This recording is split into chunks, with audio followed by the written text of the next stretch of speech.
shot in 4K ultra high definition. Your number one source for local news. WRAL News. Coverage you can count on. It's still hot today. Another hot day tomorrow as well. Some intense heat ahead of the weekend with some showers and storms possible this weekend as well. We'll break down how hot it will be by Friday and when to expect those showers and storms. Monitoring drought impacts. The new data expected this morning on dry conditions. How much more rain we need to catch up to regular totals. Public safety efforts. The Wake County Sheriff's Office is looking for your help to solve crimes. The request for residents with security cameras. Happy Thursday, everybody. We're glad you're up with us early so we can get our Thursday started together. I'm Renee Chu.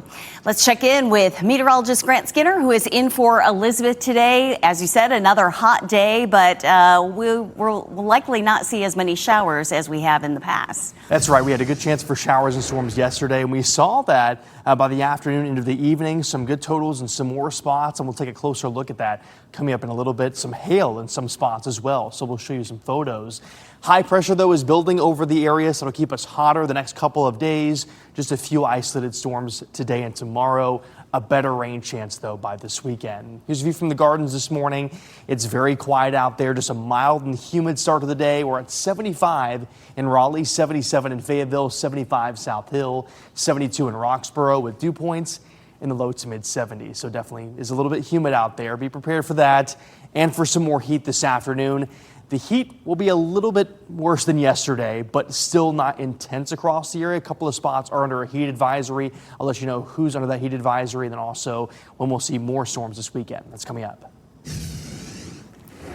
Grant, thank you. The driver of a car that overturned early this morning on Glenwood Avenue in Raleigh is suspected of DWI. The WRAL breaking news tracker was there on scene near Blue Ridge Road after 1:30 this morning. Crews turned the car back over and put it on a tow truck. Raleigh police say the driver has minor injuries. Today, we are expecting an update on drought conditions in our state. Some areas will see improvement after recent rain, including over Falls Lake, and that's where WRAL's Kirsten Lake is live this morning. Kirsten, lake levels are up because of the rain that we've seen, but still nowhere near enough to get us out of the drought. Yes, Renee, it was a sigh of relief for so many of us when we got that recent rain over the past few days. But if you take a look at this sign here, you can see how low water levels are affecting Falls Lake. I will say levels here at Falls Lake did increase for the first time in months by 6 inches. And as you mentioned, it's progress, but still not enough. Now take a look at this view of Falls Lake from Sky 5. You can see much of the lake bed is dry and exposed. And despite the rainfall, the lake is still roughly 6 feet below its normal level and about 10 feet lower than it was this time last year. The Raleigh City Council recently approved changes that will allow the city to move into stage 2 water restrictions sooner than planned. And Raleigh City Council member Mitch Silver says it's not far-fetched if water use is not reduced. We are heading into a very dangerous situation. We're already in an exceptional drought, and we need to listen. Water usage was trending in the wrong direction. Yeah, so that drought monitor, an updated one, comes out later this morning. It will have conditions through this Tuesday. We, of course, will update you with that new information later this morning when we have it. Live at Falls Lake, Kirsten Clark, WRAL News. And we will follow developments on the drought monitor throughout the day, including when the new drought monitor comes out and how recent rain has affected the drought. You can follow on the WRAL News app and in our evening newscast starting at 4 o'clock. Despite working to improve drought conditions, storms yesterday evening left behind some serious damage. There were reports of fires and downed trees across Wake County. In Holly Springs, fire crews responded to this home on Thorndale Drive after a lightning strike. They say the lightning caused electrical concerns. We are working to learn more about this particular incident. In Raleigh, a downed tree landed on an apartment building. The WRAL breaking news tracker captured this scene off Avent Ferry Road.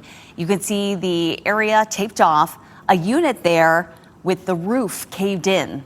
Some of the damage also landed on residents' cars, and that happened just before 7 last night. Fortunately, nobody was hurt. With strong summer storms that can pop up quickly, it is important to stay in the know. Download the WRAL weather app and turn on notifications for customized weather alerts. The Wake County Sheriff's Office is launching a new program it says will help solve crimes and keep communities safer. It involves your home security cameras. WRAL's Kelsey Coffey is live outside the Sheriff's Office. Kelsey, they say this registry would not give them access without your permission. Yes, Renee, tonight you'll have an opportunity to learn more about the new Connect Wake program. You would have the opportunity to opt in to giving the Sheriff's Office access to your security camera if a crime happens in your neighborhood. The agency says this will help them track down suspects faster. You can sign up to add your address to a database that tells deputies you have a security camera at your home. That means if a crime happens in your neighborhood, deputies can contact you and request the footage. Raleigh and Fayetteville police already have similar programs. You're not providing us with your camera footage in live action or any of those things. It's just telling us where your camera is, and then we'll reach out and ask you if you want to share it. You go into your camera program, you download the footage, and then you share that back with us. At no point do we access your information. You can learn more about Connect Wake tonight at 6 o'clock at the Wake County Northern Regional Center for an information session. Kelsey Coffey, WRAL News, live in Raleigh. Crews from Enbridge Gas worked last night to repair damage from a gas leak near Durham Bulls Athletic Park. Sky 5 flew over the scene in front of the main entrance to the park on Blackwell Street yesterday afternoon. The gas leak forced nearby businesses to evacuate. Crews were able to secure the leak about 2 hours later. They were also able to restore power in that area. Enbridge says the leak was caused by a third party. A Durham man is accused of shooting a gun into the air on the 4th of July. Ronald Owens is accused of firing shots on Gary Street over the weekend. And according to an arrest warrant, people ran for cover and screamed for help. Owens is expected in court later this month. A new report from the state auditor's office confirms that people in Rocky Mount were not double billed for their utilities. The audit found Rocky Mount's utility billing schedule was off for months. The report found bills were being printed sometimes up to 30 days after utility meter readings. When the issue was corrected, utility customers got back-to-back bills. The report also determined 2 elected officials did not pay $30,000 worth of bills for months.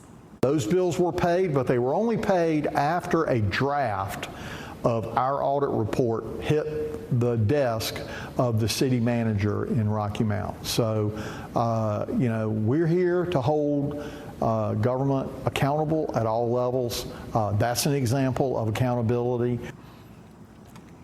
WRAL spoke with the council members TJ Walker and Charles Robertson. They said they had similar concerns about being double billed and claims that is why they did not pay their bill until the report came out.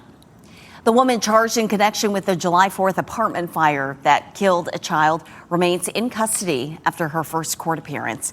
Brittany Armstrong faces 3 charges connected to the fire that killed 7-year-old Kashmir Parker. It happened at an apartment complex in Dunn. Investigators say the fire was caused by illegal fireworks. Armstrong's bond remains unchanged at $75,000. She's due back in court later this month. Cumberland County and Fayetteville have approved a plan to create a unified emergency communications center. Officials say this move will improve coordination between first responders. A formal agreement is expected to be finalized over the next 60 days. A tragedy for the Wolfpack community. A report says former NC State swimming coach Jack Roney died in a tragic accident. We don't know the extent of what happened. Roney graduated from NC State in 2009 and was a volunteer coach from 2014 to 2019. He was 39 years old. He leaves behind his wife and 5 children. Buying tickets to a big concert or a Carolina Hurricanes game could soon become a lot more transparent. A new law tucked into the state's new state budget cracks down on hidden fees, ticket bots, and deceptive resale practices. The change would require sellers to show the full ticket price up front and clearly identify resale tickets. It also bans speculative sales when tickets are listed before the seller actually has them. The law also adds restrictions on ticket buying bots. For families, lawmakers say the goal is to make sure fans have a real shot at getting affordable tickets. Someone to, just kind of take that experience, away from them. Definitely highly, highly unfortunate. So I definitely think that should be regulated because it's just not right. The law takes effect October 1st. Strikes on Iran, the attacks from this week that pushed President Trump to say the ceasefire was over. And out of the race, the accusation that led to Democrat Graham Plattner ending his U.S. Senate campaign. The quickly approaching deadline his party is now facing. And a heat advisory for a couple of counties this afternoon. Going to be hotter this afternoon and even hotter on Friday. Then a better chance for some rain this weekend. I'll let you know when to expect scattered showers and storms and when temperatures finally cool off just a bit. That's coming up.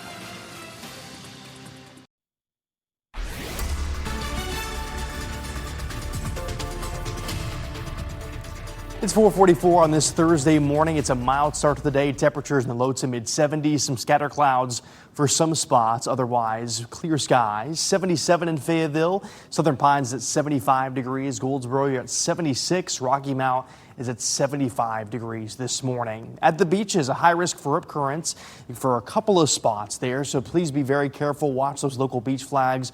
A moderate risk down towards Ocean Isle and the west beaches. Down towards Wilmington, a low risk for rip currents. But again, monitor those local beach flags. The forecast for today calls for temperatures in the mid 90s for some. Down towards Wilmington, highs could reach close to 100 degrees. The extreme heat warning there. And still hot tomorrow with highs pushing into the 90s for most spots. I'll let you know when temperatures finally cool off a bit. That's coming up. Grant, thank you. New this morning, President Donald Trump says the U.S. launched heavy strikes on Iran in response to attacks on commercial ships earlier this week. Iran is retaliating with attacks on U.S. bases in Kuwait and Bahrain. The military operation came just hours after President Trump said the ceasefire was over. Iranian state media reported explosions in several cities. Trump spoke about the strikes on Air Force One overnight. We just hit them very hard, and I say we hit them 20-1. Every time they hit us, we're going to hit them 20. And we did it last night. The president is returning to Washington from the NATO summit that was held in Turkey. Kentucky's governor wants an update on Senator Mitch McConnell's health and on whether he is still fit to serve. Governor Andy Beshear sent a letter to McConnell's office asking for more information about the senator's condition. McConnell was reportedly admitted to a hospital on June 14th. Very limited information about his health or prognosis has come out since then. Democrat Graham Plattner is ending his campaign for U.S. Senate in Maine. His announcement comes days after a woman he dated accused him of sexual assault in 2021. Plattner denies the allegations. He has also received criticism for an old tattoo with Nazi symbols, as well as reports of sexually explicit messages sent to multiple women early on in his marriage. The Maine Democratic Party has until July 27th to pick a new nominee. That candidate will go up against incumbent Republican Susan Collins in November. North Carolina Attorney General Jeff Jackson announced a $165 million settlement with the company that owns Cash App. It's called Block. According to Jackson, Block misrepresented the app's safety and made fraud easier. The company is required to distribute between $75 and $120 million to consumers nationwide. It must also pay nearly $1 million to North Carolina. The recent rain has not been enough to get us out of the drought, but it is enough to help mosquitoes make a big comeback. Mosquitoes need rain and standing water to reproduce. And experts say mosquito populations aren't tracked specifically, but it's likely there have been fewer so far this summer. With this week's rain, that could change. There's typically a delay that we see with that, sometimes about 2 weeks between when we get rain. The mosquitoes lay their eggs, and then about 2 weeks later, we see the mosquitoes emerge. So I would expect with the recent rainfall, we may have some tough days ahead. Health officials say you can limit opportunities for mosquitoes to multiply by getting rid of standing water around the house, and that includes in bird baths, flower pots, and gutters. Mosquitoes always find a way to bite me all the time. 4:48 now. Let's get to meteorologist Grant Skinner in the WRAL Severe Weather Center. Grant, it was a little odd yesterday not to hear thunder, at least at my house, or see lightning or have rain. I had that 2 days in a row. Yeah, well, it was some spots that had a good bit of rain on Monday and Tuesday, others not so much. And then yesterday we had another strong storm that moved through parts of Wake County, and it kind of narrowly passed my area. It kind of like moved just around North Raleigh, but moved through parts of Raleigh and down through Cary. And this actually moved through Carr Lake yesterday near the Williamsboro area. Robin sent this in of one of the storms and a rainbow. We got a lot of rainbow pictures. Keep sending those in, WRAL.com/report it, all the way through this weekend, especially with the SpaceX launch coming up in about 40 or so minutes. We'll want those pictures as well, so please share those. It's a bit hotter today. Highs in the mid-90s, then the mid to upper 90s by Friday, so we'll gradually heat up. More scattered storms, though, this weekend, which that'll be good for our rain totals. Hoping for a lot more rain. Not as hot. Thankfully, by the start of next week, a little bit of relief is ahead.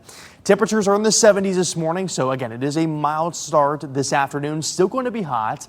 Up into the mid-90s. Some spots could reach into the upper 90s. We'll have a mix of clouds and sunshine throughout the day. It should be beautiful for most spots, just a little bit on the hot side. A couple of spots under a heat advisory. Cumberland and Sampson counties, Fayetteville and Clinton under that heat advisory.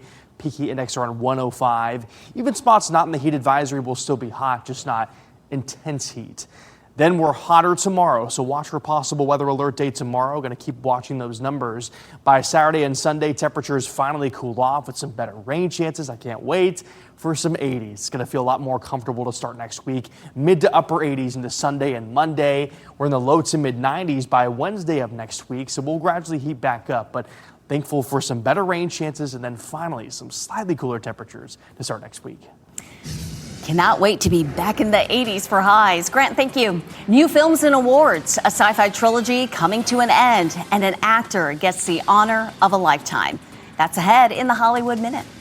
And a Duke athlete honored. The big award Cam Boozer is adding to his resume as he moves on to the NBA.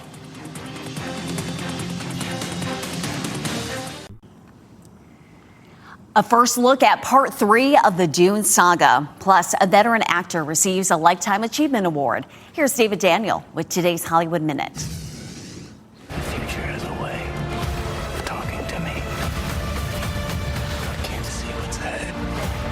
How does it feel to be human like everyone else, Paul Atreides?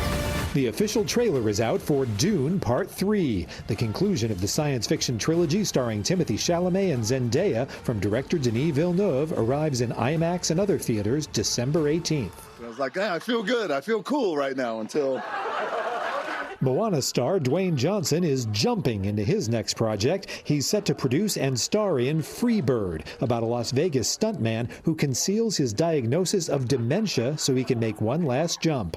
Greg Cuidar, Oscar nominated for writing Train Dreams and Sing Sing, will write and direct the action drama. And he's about as crazy as I am about, taking chances in a sense. So Andy Garcia is getting a Lifetime Achievement Award. The actor, filmmaker, and musician will be honored at this year's Imagen Awards for his more than 4 decades of storytelling and commitment to Latino representation. The 41st Imagen Awards take place August 21st in Beverly Hills. In Hollywood, I'm David Daniel. Duke's Cameron Boozer is heading to the NBA, but not before getting another honor. He was named the ACC's Male Athlete of the Year.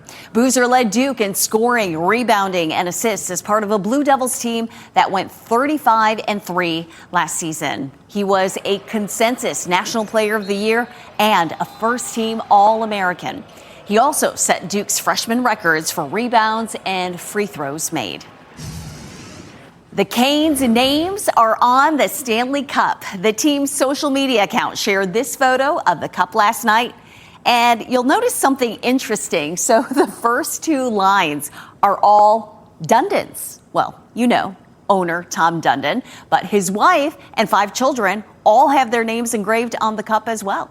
They are followed by members of the front office and coaching staff and 24 players. In total, there are 53 names engraved on the trophy. On WRAL.com, we have a full breakdown of all the names now etched in history. Very cool to see. North Carolina Aquarium, the North Carolina Aquarium at Fort Fisher's new mini aquarium is now open. A ribbon cutting was held for Discovery Bay yesterday. It's at Independence Mall in Wilmington. Now, this smaller location open while the main aquarium will be closed for a few years for renovations. The town of Morrisville is looking for local and regional artists for its next public art project. They are looking for designs for 4-foot fiberglass butterfly sculptures that will be installed throughout the town. The deadline to submit designs is Wednesday, July 15th at 5 p.m. The artists picked will get an award funded by the United Arts of Wake County. The Mega Millions jackpot is growing. The top prize for tomorrow's night's drawing is $604 million. Lottery officials say the lump sum option on that amount would be $266 million. Odds of winning are around 1 in 290 million. You can watch the drawings every Tuesday and Friday night right here on WRAL at 11 p.m. Keeping you safe. The new effort from the Wake County Sheriff's Office when solving crimes. What they're asking from people with security cameras. Drought impacts. The new data to be released this morning about our dry conditions. Why the rain we've seen this week is helping, but still not enough.